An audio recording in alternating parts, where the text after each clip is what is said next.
As jy laasweek weggebreek het vir 'n kort vakansie by die see, het jy dalk ook die fees by die see gesien met die Napso Securitas Privaat Skole Sportweek wat by Pro Ed Akademie op Swakopmund die afgelope week aangebied is. Hallo en welkom by Klets Kompas, ek is Irene Marie van der Walt en vandag gaan kyk ons na Dani Booysen se kuier by die Napso Securitas Privaat Skole Sportweek, maar vir eers gesels ek en Annemarie de Tooy oor die nuus in Môre se Republikein, maar vir nou gaan kyk jy na die wenners in verlede maand se kiekie kompetisie wat deur Republikeine aangebied word. Ons is nou weer terug.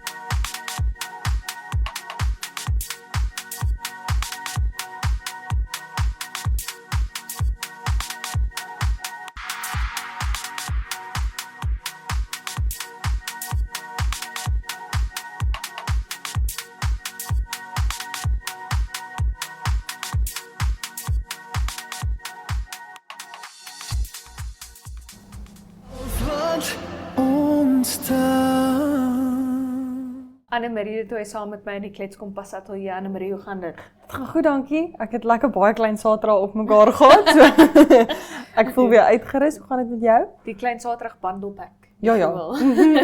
die extra jumbo klein Saterdag. Ja. Okay, maar in elk geval, Môre se Republikein, gesels ons bietjie oor Neckartal Dam. Daar's 'n nuwe besproeiingsplan vir hom daar. So hulle sê, hulle het uitgekom en gesê dat dit was lank nou net praatjies gewees.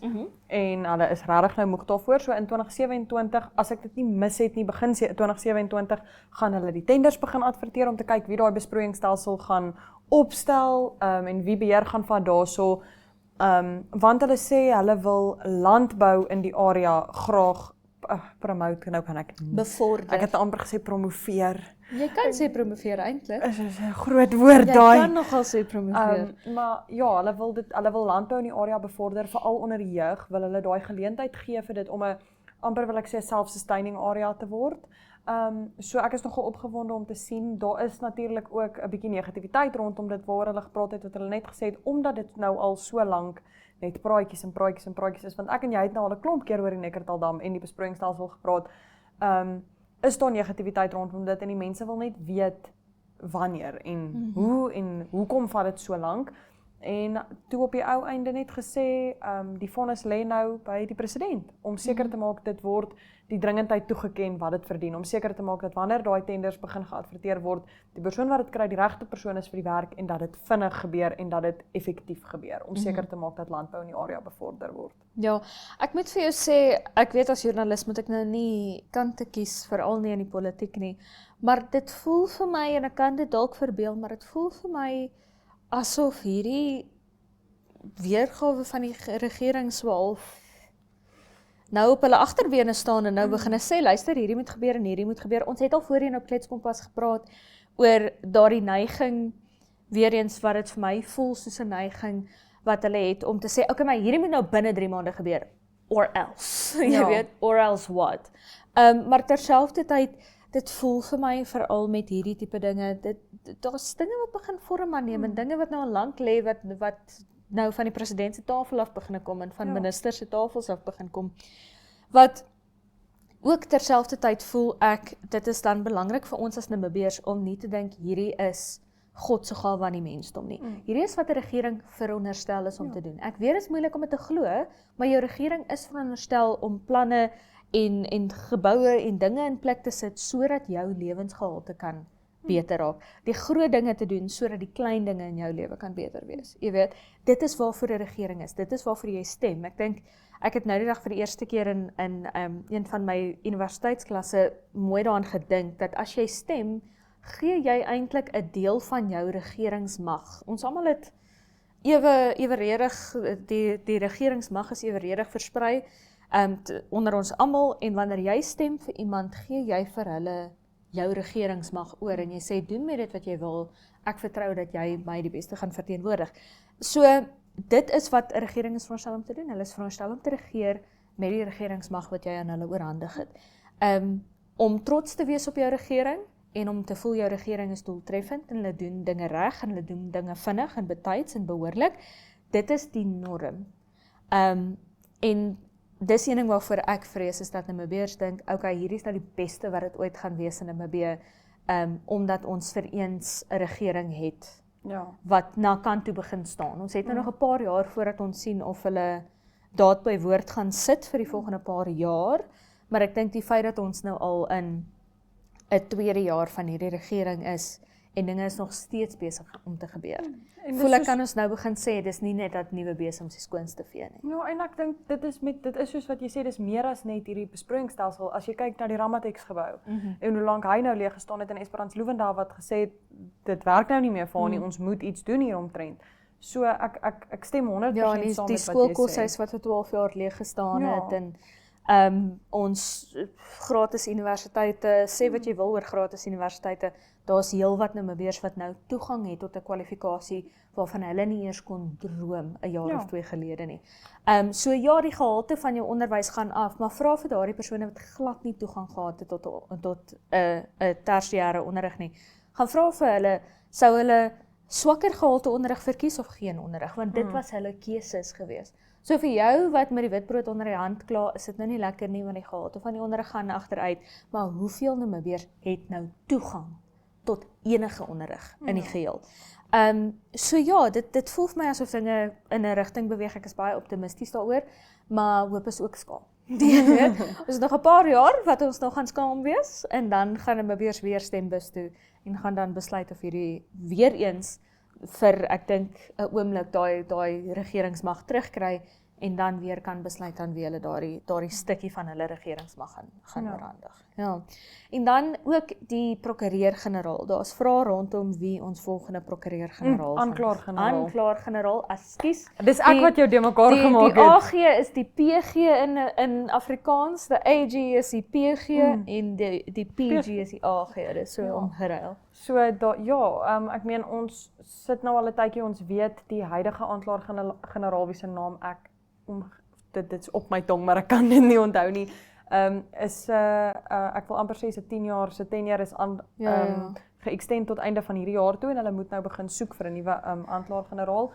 En die opsies, ek meen ons het 5 opsies daarso van mense wat dit voorkom gekortlys is, almal verskriklik goed gekwalifiseerd. Baie van hulle onder leiding van die huidige aanklaer-generaal, want ek meen sy is al sedert 2004 is sy aanklaer. Dis stel hy mamma, né? Ja. Ek wou nou toe jy sê jy kan nie onthou nie, toe was ek so bietjie skaam toe dink ek as ek jou nou reg help en ek help jou eintlik verkeerd in dit. Nee, maar dis stel hy mamma. Sy is al tydens sedert 2004 daarso. So baie van hulle het onder haar leiding groot geword in air quotes want is onder haar leiding gesluit. Ja.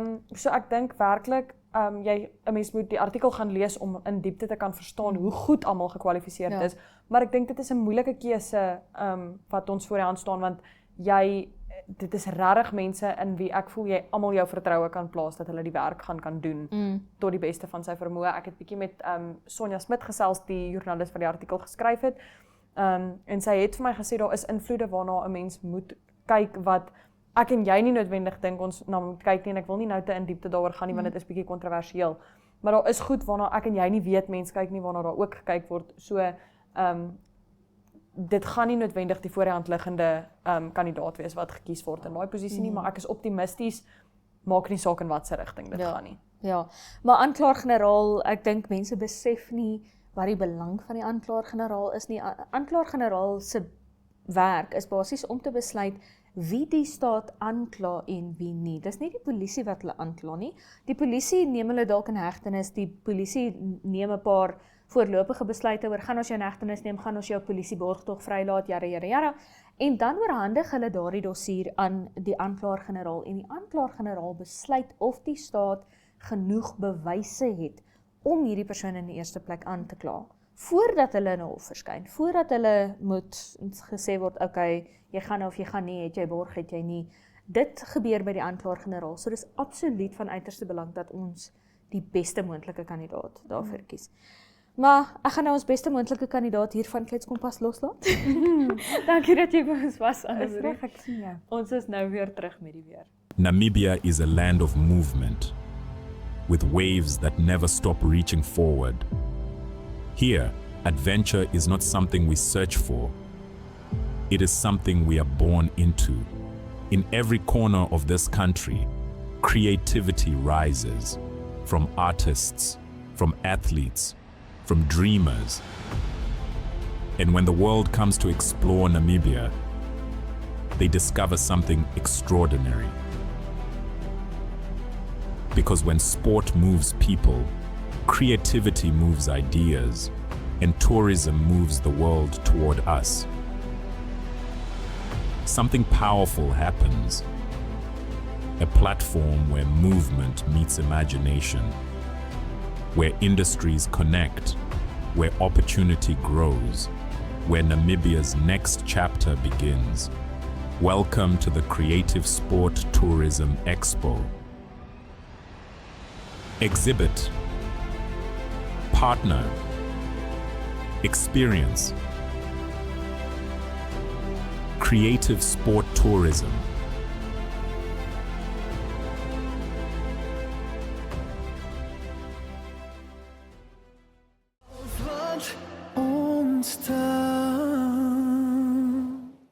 Ons gaan kyk nou wat sê die weerkantoor oor môre. 'n Sonnige dag môre in die hoofstad met 'n minimum van 7 grade Celsius en 'n maksimum van 22. Dieselfde geld ook vir Gobabis met 'n minimum van 7 grade Celsius en 'n maksimum van 22. Ook sonnig op Enahana met 'n minimum van 14 grade Celsius en 'n maksimum van 31. Sonnigdag op Swakopmund môre met 'n minimum van 14 grade Celsius en 'n maksimum van 16 grade Celsius. Effens koelerig op Arnhemsvlei met 'n minimum van 9 grade Celsius en 'n maksimum van 17 grade Celsius, maar steeds sonnig daar. Ook sonnig, maar tog koel in die oggend op Rooibos met 'n minimum van 6 grade Celsius en 'n maksimum van 21.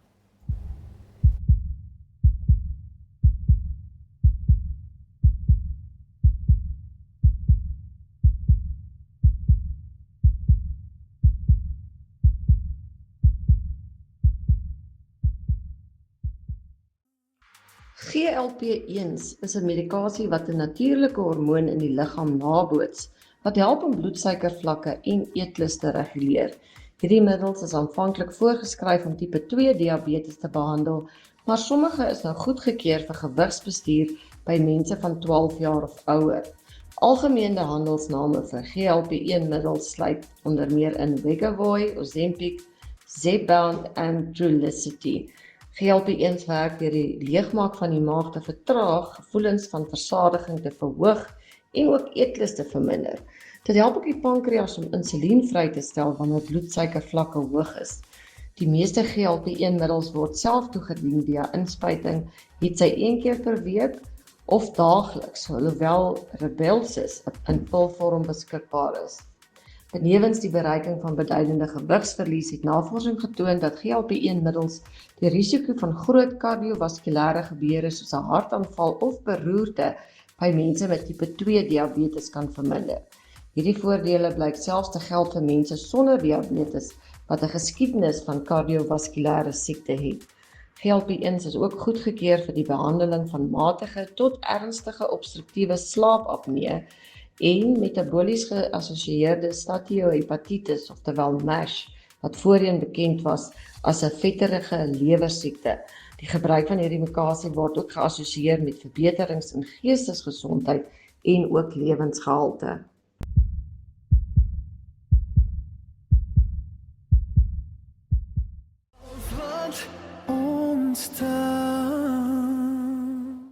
Ons gaan maak nou 'n draai op Swakopmund waar ons gaan kyk na die openingsseremonies vir dag 2 en 3 van die Napso Securitas Privaat Skole Sportweek.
Dit is volgende jaar Keetmans so privaat skool se beurt om die NAPSO Securitas Privaat Skole Sportweek aan te bied. Dani het met hulle skoolhoof Johan Swiegers gaan sit en gesels by hierdie jaar se sportweek. NAPSO se privaat skole sportweek trek Keetmanshoop toe in 2027. Sien julle uit? Ja, nee Dani, dankie vir die geleentheid. Ja, dit is vir ons op Keetmanshoop groot voorreg, maar ook 'n geweldige groot verantwoordelikheid. Daarmee saam as mense sien wat hierdie jare met hierdie geleentheid gedoen word. En ek dink ook elke area waar dit aangebied word, het 'n groot uniekheid eintlik. En dit sal ook KPS derde aanbieding wees. 2010 was die eerste keer gewees in 2016 en dan nou ja, volgende jaar 2027. So ons sien uit daarna. Party ouens sê baie keer die syde trek so 'n bietjie aan die agter, suig so 'n bietjie aan die agterspeen soms. So ek dink so 'n groot geleentheid is natuurlik nie net vir julle skool nie, maar vir julle dorp. Ontsettend belangrik. Ja, Dani, eerstens is mos maar die lewe bestaan uit realiteite uit. En die realiteit is dat dit is die verste skool suid, wil ek sê van ons hoofstad, as ons land in die middel is waar dit aangebied word. En vir hierdie jaar was dit in Moria gewees. So wat 'n mens dan nou wat die realiteit vir ou sê is jy het nou 'n uiterste, jy was nou sentraal Wes gewees en nou gaan jy die verste suid. En dit is so dat daar mos nou 'n ander uniekheid rondom dit is. En 'n mens moet daai hulpbronne wat jy het in jou omgewing moet jy dit uniek maak ook vir mense wat dit graag wil besoek. En ons verstaan die realiteit met dit dat jy minder mense wat sal reis as gevolg van die afstand. As ons nou maar kyk na ons brandstofpryse nou huidiglik, het dit sommer 'n groot impak gehad op baie mense wat in hierdie tye wil reis.